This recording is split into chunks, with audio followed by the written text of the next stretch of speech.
మహాగణాధిపతయే నమః. ఓం గురుభ్యో నమః. ఓం శ్రీమాత్రే నమః.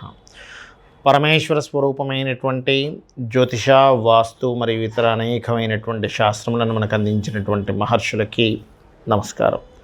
హయగ్రీవ హయగ్రీవ హయగ్రీవేతియో వదేత్తస్య నిస్సరతే వాణి జహ్నుకన్యా ప్రవాహవత్. ప్రేక్షకులకి నమస్కారం. నేను మీ రాజపట్నాయక్. మనం ఈరోజు లక్ష్మీ కటాక్షము గురించి మాట్లాడుకుందాం. చాలామంది ఒక చిన్న ప్రశ్న ఉంది లోకంలో. గొప్ప గొప్ప వాళ్ళని చూస్తూ ఉంటాం మనం. బిల్ గేట్స్ ఇట్లాంటి వాళ్ళని చూసినప్పుడు అడుగుతూ ఉంటారు, ఏమండి ఈ బిల్ గేట్స్ ఏ లక్ష్మీదేవి పూజ చేశాడని అతనికి అంత సంపద వచ్చింది, మరి అతను ఏమీ లక్ష్మీదేవి పూజలు చేయలేదు కదా అంటూ ఉంటారు. ఇక్కడ మీరు అర్థం చేసుకోవాల్సిన విషయం ఏంటంటే, తత్వము, లక్ష్మీదేవి యొక్క తత్వం అర్థం చేసుకోవాల్సింది ఏమిటంటే, మనందరం కూడా ఏం చేస్తాము, లక్ష్మి లేదు అంటే వాడికి 4 రూపాయలు లేకపోతే సరే లక్ష్మీదేవి లేదు అనుకుంటూ ఉంటాం. అయితే చెప్తాను, ఈ విషయం చెప్పి నేను మీకు తర్వాత ఆ విషయాలు చెప్తాను. 4 రూపాయలు లేకపోతే సరే లక్ష్మీదేవి లేదు అనుకుంటూ ఉంటాం వాళ్ళ దగ్గర. కానీ లక్ష్ములు మనకు మొత్తం అష్టలక్ష్ములు ఉంటాయి. సంతానలక్ష్మి, సౌభాగ్యలక్ష్మి, ధనలక్ష్మి. ఒక్క ధనలక్ష్మి ధనాన్ని చూసుకుంటున్నాం. అలాగే ధాన్యలక్ష్మి, ఇలాగా ధైర్యలక్ష్మి, ధైర్యం కూడా ఒక లక్ష్మి. ఇలాగా అష్టలక్ష్ములు ఉంటారు. వీటిలో ఉన్నవన్నీ కూడా లక్ష్మి అని చెప్పి మనం గుర్తించాం. ఎందుకంటే లక్ష్మీదేవి అంటే గుర్తింపు అని అర్థం. లక్ష్మి అంటే గుర్తింపు. ఆ గుర్తింపు ద్వారా మీకు ధనం వస్తుంది, పేరు వస్తుంది, కీర్తి వస్తుంది, ఎవ్రీథింగ్ వస్తూ ఉంటుంది. అంటే ఏమిటండి అంటే, ఇప్పుడు ఒక వ్యక్తి బాగా క్రికెట్ ఆడుతున్నాడు, విపరీతం, అసలు ఒక వేసిన ప్రతి బాల్ 4 or 6 వెళ్ళిపోతుంది. అమ్మ వీడు అసలు చాలా బాగా ఆడుతున్నాడు రా, వీడిని తీసుకెళ్ళి మనం ఇండియన్ టీంలో కానీ పెట్టినట్లయితే అద్భుతంగా ఆడతాడు కదా అనిపిస్తుంది. అంటే ఏంటి, ఒక టాలెంట్, మీలో ఉన్నటువంటి ఒక టాలెంటే లక్ష్మి అనే విషయాన్ని గుర్తుపెట్టుకోండి. రైట్. ఇప్పుడు ఈ గుర్తింపు అనేటువంటిది ఎలా వస్తుంది అనేటువంటి మూలాన్ని పట్టుకుంటే మిమ్మల్ని లక్ష్మీదేవి విడిచిపెట్టి ఉండదు. ఎలా విడిచిపెట్టి ఉండదు అంటే, మీరు చూడండి, మనకి లక్ష్మీదేవి యొక్క పటాల్లో చూస్తూ ఉంటాం. ఎలా ఉంటుంది లక్ష్మీదేవి? కొన్ని తామర పువ్వుల్లో ఇలా ఉంటుంది కూర్చొని కదా, లేదా ఒకవైపు గణపతి, ఒకవైపు సరస్వతి ఉంటూ లక్ష్మీదేవి మధ్యలో ఉంటుంది. నిలబడి కొన్ని ఉంటాయి, కొన్ని కూర్చొని ఉంటాయి. కొంతమంది కూర్చునేది పెట్టుకోవాలి, కొంతమంది నిలబడేది పెట్టుకోవాలంటూ ఉంటారు. దానిలో రకరకాల ఇవి. ఇంకా అసలు లక్ష్మీదేవి పూజ చేయని వీడికి మరి డబ్బులు ఎలా వస్తున్నాయి అనేటువంటిది ఒకసారి ఆలోచిస్తే మనకి ఆశ్చర్యంగా ఉంటుంది. అయితే దాని రహస్యాన్ని చెప్తాను నేను మీకు ఇప్పుడు. అలా ఉంటుంది. ఇంకా ముఖ్యంగా మీరు కనుక బాగా అర్థం చేసుకుంటే, విష్ణువుని ఆశ్రయించి లక్ష్మి ఉంటుంది. అంటే విష్ణువుని ఆశ్రయించి ఎలా ఉంటుంది లక్ష్మీదేవి? ఆ లక్ష్మీదేవి కూడా పక్కన కూర్చొనే ఉండదు. విష్ణువుకి, తన భర్తకి సేవలు చేస్తూ ఉంటుంది లక్ష్మీదేవి. మరి అమ్మవారు 3 విధాలుగా ఉంది కదా. ఒకటి, ఈశ్వరుడు పక్కన కూర్చొని ఉంది, బ్రహ్మ పక్కనే వీణ వాయిస్తూ ఉంది. కానీ విష్ణువు పక్కన ఉన్న అమ్మవారు మాత్రం పాదాలను ఎందుకు పట్టుకొని ఉంది, పాదాలకి సేవ ఎందుకు చేస్తుంది అంటే, ఇక్కడే మనం అర్థం చేసుకోవాలి.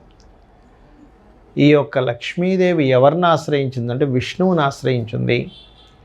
మీరు కనుక విష్ణువుని ఆశ్రయిస్తే లక్ష్మీ మిమ్మల్ని వదిలిపెట్టదు. అనగానే వెంటనే అందరికీ కలిగేటువంటి ఆలోచన ఏమిటంటే, సరేనండి నేను ఈ రోజు నుంచి విష్ణు సహస్రనామాలు చదువుతాను, విష్ణువు పూజ చేస్తాను, దాంతోపాటు లక్ష్మీదేవి పూజ కూడా చేసేస్తాను, అద్భుతంగా ధనం కలిసి వస్తుందా, అదే కదా మీరు చెప్పేది అనుకుంటారు.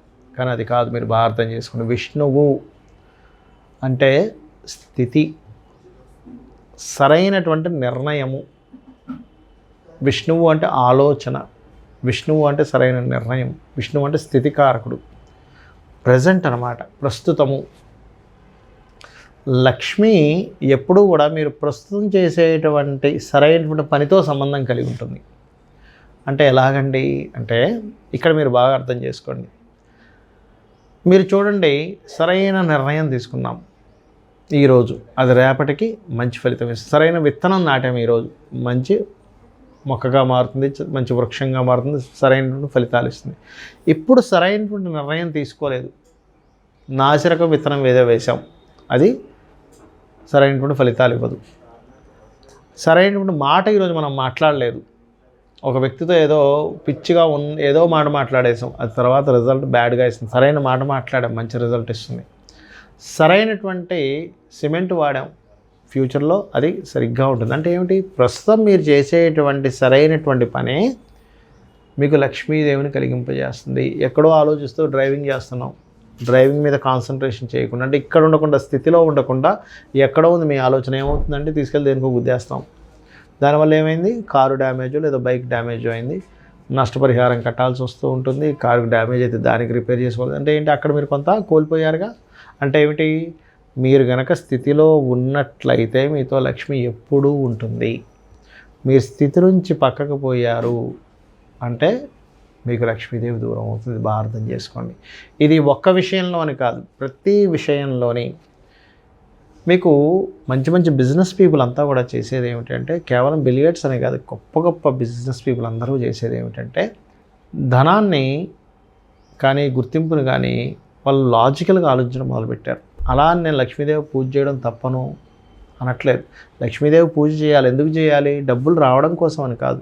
తల్లి, నీ వల్లే కదా నేను ఇంత గుర్తింపు పొందుతున్నాను. నీ యొక్క అనుగ్రహం ప్రసరించకపోతే నేను ఎలా గుర్తింపు పొందుతాను, నా జీవితాన్ని ఎలా సాగిస్తాను, నా కుటుంబాన్ని నన్ను రక్షిస్తుంది నువ్వే కదా అనేటువంటి ఒక కృతజ్ఞతతో నమస్కరించుకోవాలి. అంతేగాని అయ్యో నాకు ఇప్పుడు 10,000 వస్తున్నాయి, లేదా ఒక నెలకు 50,000 వస్తున్నాయి, 60,000 ఎప్పుడు ఇస్తావు తల్లి, 70,000 ఎప్పుడు ఇస్తావు తల్లి, ₹1,00,000 ఎప్పుడు ఇస్తావు తల్లి అని కదా, కృతజ్ఞతా భావనతో చేయాలి. అయితే లక్ష్మీదేవి విష్ణువుని ఆశ్రయించుంటుందనే విషయం మనకు అర్థమైంది. కాబట్టి విష్ణువు అంటే ఏంటో తెలుసుకుంటే, విష్ణు యొక్క తత్వం ఏంటో తెలుసుకుంటే, నీవే విష్ణువు అయినట్లయితే, నీవే విష్ణువు అవడం అంటే ఏంటి, విష్ణు తత్వాన్ని పూర్తిగా తెలుసుకుంటూ దాన్ని నువ్వు ఆచరించడం చేసినట్లయితే లక్ష్మి ఎప్పుడూ విష్ణువుని ఆశ్రయించి ఉంటుంది. పాల సముద్రం నుంచి బయటికి రాగానే సాగరమథనం జరిగినప్పుడు అందరూ ఉంటారు అక్కడ, కానీ విష్ణువు మెడలోనే వెళ్ళి అమ్మవారు మాలను ధరింపజేస్తుంది. అంటే ఏమిటి, స్థితికి ఎప్పుడూ లక్ష్మికి సంబంధం కలిగి ఉంటుంది. స్థితితోనే ముడిపడి ఉంటుంది లక్ష్మి. మీరు స్థితి నుంచి బయటకు వచ్చేసారు, ఎక్కడో ఉన్నారు, దానే అంటారు చూడండి, బాడీ ప్రజెంట్ మైండ్ ఆబ్సెంట్ అంటూ ఉంటారు. మీ యొక్క మైండ్ ఎక్కడో, మీరు ఎక్కడో ఉన్నారంటే మీరు చేసే పని సరిగ్గా చేయలేరు. మీరు చేసే పని సరిగ్గా చేయనప్పుడు మీకు వచ్చే రిజల్ట్ కూడా సరిగ్గా రాదు. రిజల్ట్ రానటువంటి పనులు ఎప్పుడు కూడా లక్ష్మీప్రదం అవ్వవు. లక్ష్మీప్రదం అవ్వాలి అంటే మీరు ఆ స్థితిలోనే ఉండాలి. ఈ యొక్క సింపుల్ సూత్రాన్ని కనుక మీరు పాటిస్తూ కృతజ్ఞతా భావనతో లక్ష్మీనారాయణని కనుక మీరు ప్రార్థిస్తూ ఉన్నట్లయితే అన్ని శుభాలు, లక్ష్మీ యొక్క అనుగ్రహము, అమ్మవారి అనుగ్రహం మీకు కలుగుతుంది. శ్రీమాత్రే నమః.